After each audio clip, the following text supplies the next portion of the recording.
భక్తి యోగం ప్రకారం ధ్యానం ఇచ్చినటువంటి విషయం. ధ్యానం అంటే మనస్సుని ఒక వస్తువుపై నిలపటం, ఒక విషయంపై తదేక దృష్టితో. భక్తి యోగంలో అది ప్రేమ ద్వారా జరుగుతుంది.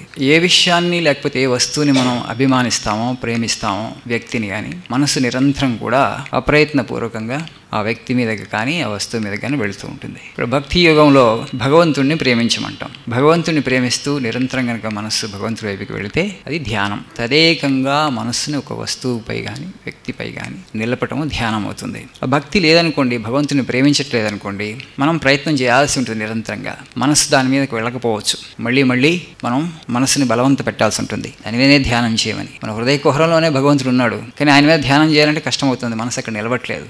సాధకులుగా మనందరికీ ఉన్నటువంటి సమస్య. ఈ సమస్యను ఎలా అధిగమించాలంటే భక్తి యోగంలో వాళ్ళు భగవంతుని ప్రేమించమంటారు. ఎవరిని ప్రేమిస్తే మనకి సకల శుభాలు చేకూరుతాయో, అత్యున్నతమైనటువంటి సిద్ధి లభిస్తుందో, అమృతత్వం సంప్రాప్తిస్తుందో ఆయన్ని ప్రేమించమంటారు. అంటే ప్రేమించే స్వభావం, గుణం మనందరికీ ఉంది. అయితే మనందరం ఇప్పుడు వస్తు సంపదను ప్రేమిస్తున్నాం, వస్తువును ప్రేమిస్తున్నాం. ఏ విధంగా ప్రేమిస్తున్నాం? ప్రేమిస్తే ఏమవుతుంది?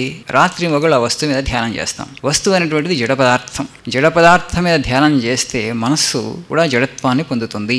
మనస్సు యొక్క లక్షణం ఏంటంటే దేని గురించి అది ఆలోచిస్తుందో, దేని మీద అది నిలిచి ఉందో ఆ వస్తువు యొక్క లక్షణాలను అది పొందుతుంది. ప్రపంచం మొత్తం అదే జరుగుతుంది. అందుకని వివేకానంద స్వామి అంటారు, religion is the realisation of spirit as spirit. What we're doing now, we're doing the reverse. And we're doing the reverse, opposite చేస్తున్నాం. Religion is the realisation spirit as spirit. ప్రపంచం మొత్తం కూడా చైతన్యమే. ప్రపంచం మొత్తం కూడా భగవంతుడు ఉన్నాడు, చైతన్యం మాత్రమే ఉంది, వస్తువు లేదు. యాక్చువల్గా మన ఫిలాసఫర్స్ ప్రకారం, మన తత్వవేత్తల ప్రకారం వస్తువును చూస్తున్నామంటే ఏంటంటే మన మనస్సు జడత్వాన్ని పొందింది, మన మనస్సు తమో గుణంలోకి వచ్చింది, మన మనస్సు తమస్సులోకి వచ్చింది కాబట్టి మనకు వస్తువు కనపడుతుంది.